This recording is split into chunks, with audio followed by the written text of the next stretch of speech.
everyone, and welcome to Journey with the Kellers. My name is Amanda Keller, and today we are back in the Keller kitchen. So today we are going to be making something from the Unofficial Elf cookbook. Now this is the one by Brighton Taylor. There is another one of the same name that came out around the same time, but it's by a different author, okay? All right, so for this, we are making Gimbals gingerbread granola. I am kind of cheating just a little bit. Now for this, it says that you need 1/4 of a batch of gingerbread house dough. And it has the recipe for the dough further on. It's another recipe in the book. I kind of decided that making a whole batch of gingerbread dough and then only using 1/4 of it, and I didn't have time to use the rest of it or do anything with it, that was kind of a waste of money and resources. And actually I had a box of ginger snaps that I had left from another recipe. So I am actually just using those ginger snap cookies. So if you want to use the gingerbread house dough, you could go ahead and use any gingerbread house dough. And what you're going to do is roll that dough out into an 8-inch by 6-inch rectangle. Now remember, this is only 1/4 of a batch of the gingerbread house dough, okay? So you're gonna roll it out into an 8 by 6-inch rectangle on parchment paper and slide it onto a baking sheet.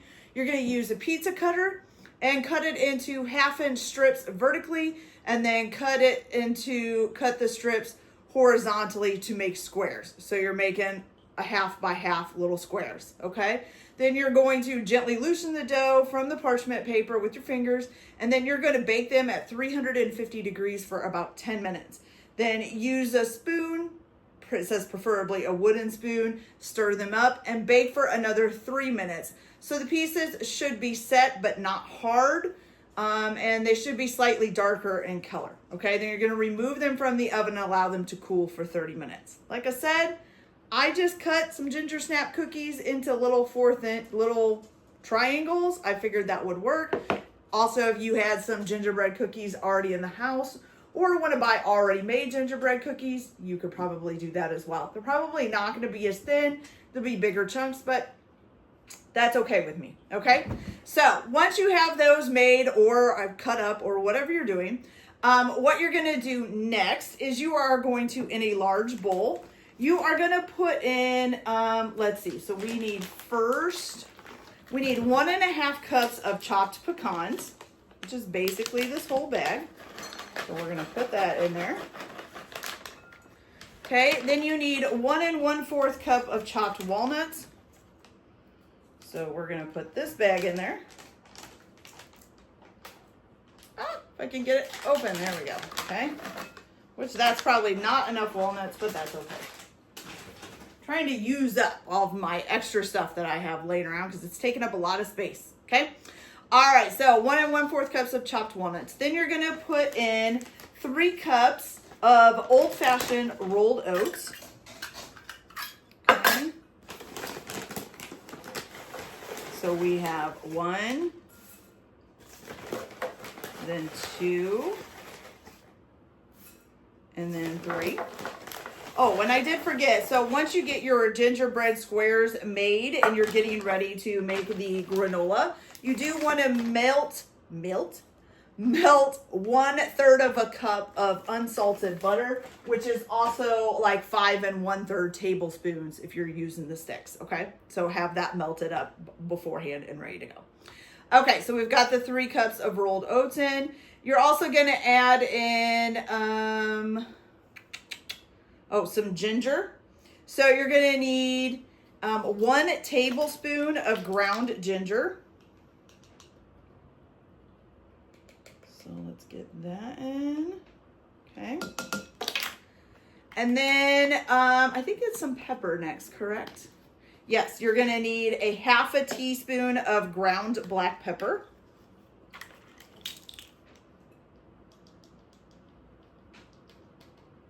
Maybe. There we go. Oh, too much. Okay. There we go. 1/2 teaspoon ground black pepper. And then, let's see, what else here? Oh, you need some cloves, which, oops, I forgot to get the cloves and the cinnamon out. Sorry about that. So here is the cinnamon.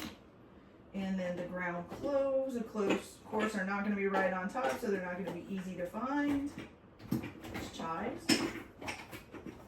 Oh, here we go. Is this whole cloves though? Oh, that's whole cloves. I need the ground cloves. Oh my gosh, I'm so sorry, you guys. Ah, ground cloves. Here we go. Okay, so then you're going to need, let's see, for the cloves, you're going to need 1 teaspoon of ground cloves. Does this fit? No, of course not. Never put pepper in granola before, so that's an odd one. Okay, so 1 teaspoon of ground cloves. Then 1 teaspoon of ground cinnamon. Or no, 1 tablespoon. I'm sorry, 1 tablespoon of ground cinnamon. Okay. Good. Okay. And then 1 teaspoon of sea salt, which of course I am just using regular salt. So 1 teaspoon, that's a half a tablespoon, 1 teaspoon of sea salt. Okay, go. All right, you're gonna mix this all together.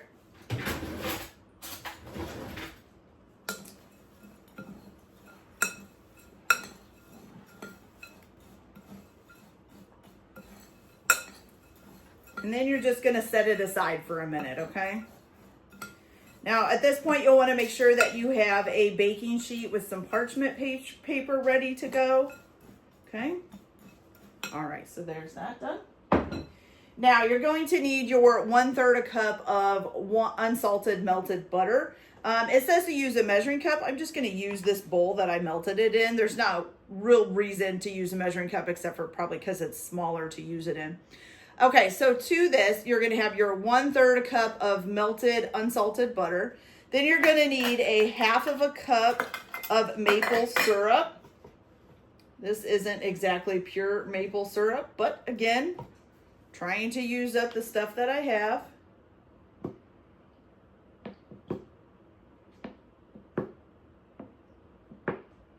And it doesn't really say to use pure maple syrup, it just says maple syrup. So we're just gonna use this. Okay.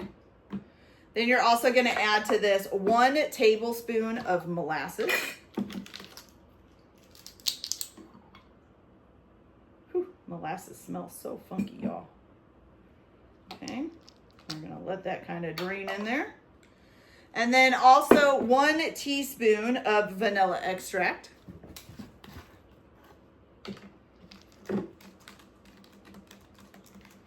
Okay, so 1 teaspoon.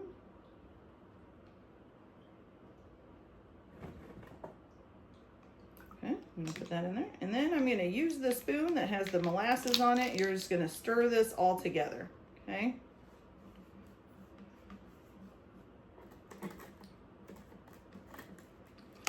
Hold on here. Get that back lid on there before I knock it over. We have an accident.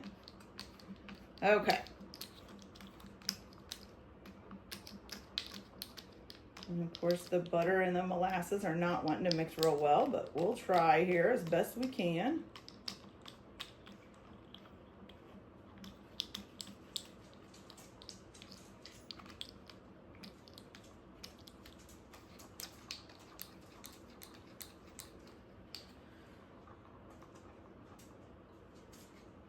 The butter and the molasses do not want to mix up. I'm still trying. It's kind of starting to. I'm gonna really get it going here. There we go. Now it's starting to mix up a little bit. There we go.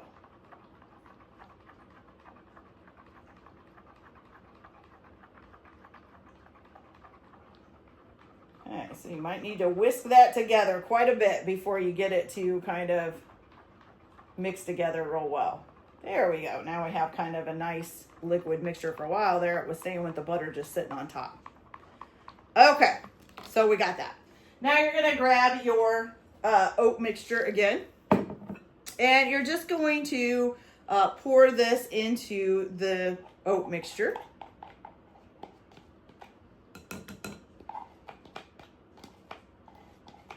Okay, and stir that together.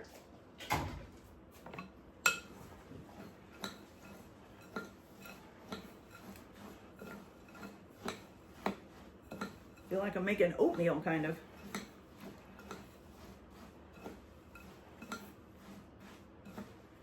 Okay, now you're going to want to have your oven preheated to 350 degrees.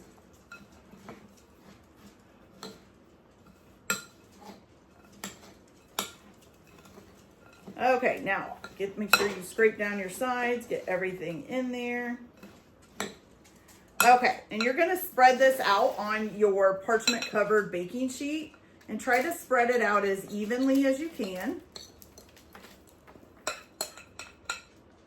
Put that on there, spread it out.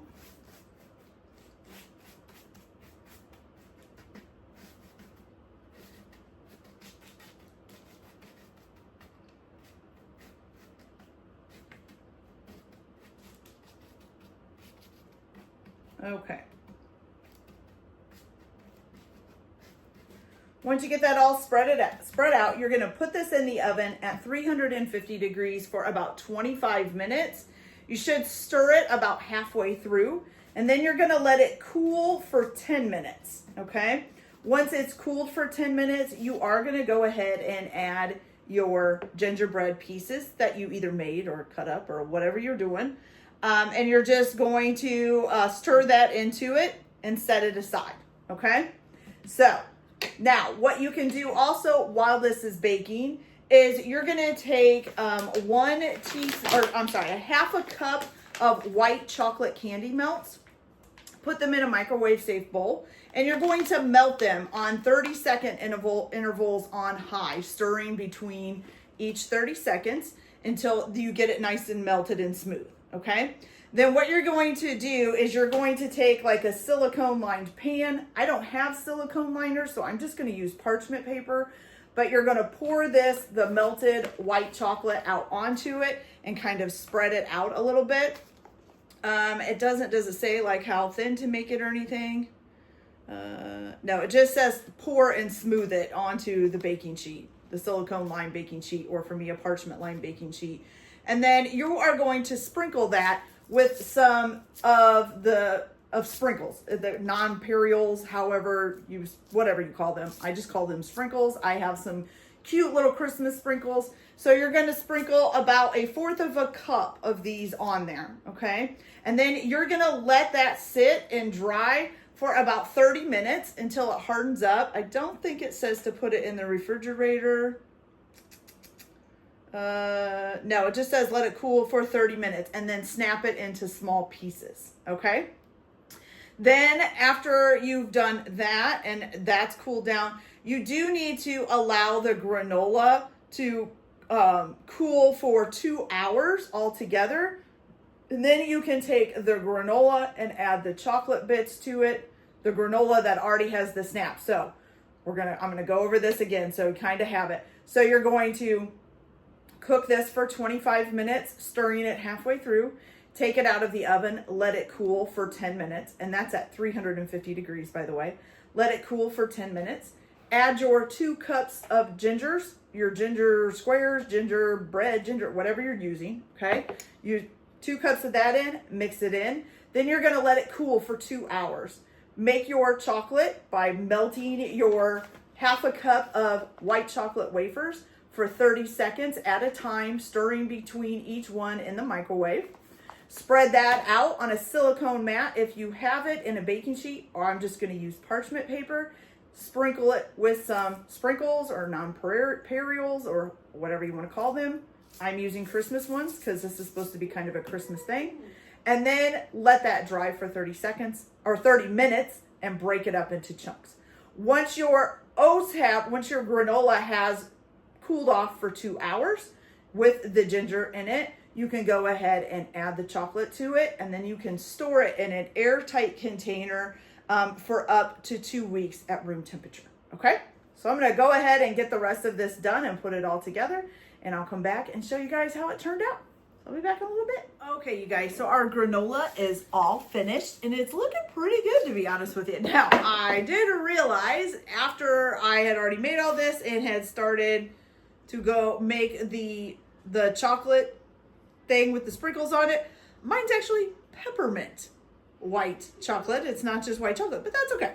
So let's go ahead and we'll give, I just want to try the granola part. I mean, I know what the other stuff tastes like. I want to try some of the granola and see how it turned out. I will tell you, while I was cooking this, my whole house smelled like Christmas. Like seriously, it smelled like Christmas. It's delicious smelling. All right, so let's give this a try.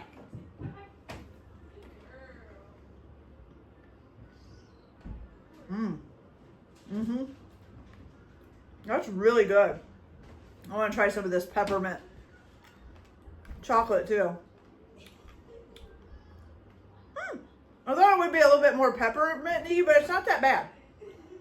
I was a little too afraid to put too much peppermint in it, but I think the sprinkles on the top kind of dissipate some of it out. So you guys, that is delicious. This will taste fantastic on yogurt or some fruit, or just as a little snack by itself. So fantastic. So I hope you guys enjoyed this video. Like and subscribe if you like, or don't if you don't. Everyone have a good day. Enjoy your cooking. Keep your kitchen messy, and we'll see you later. Bye.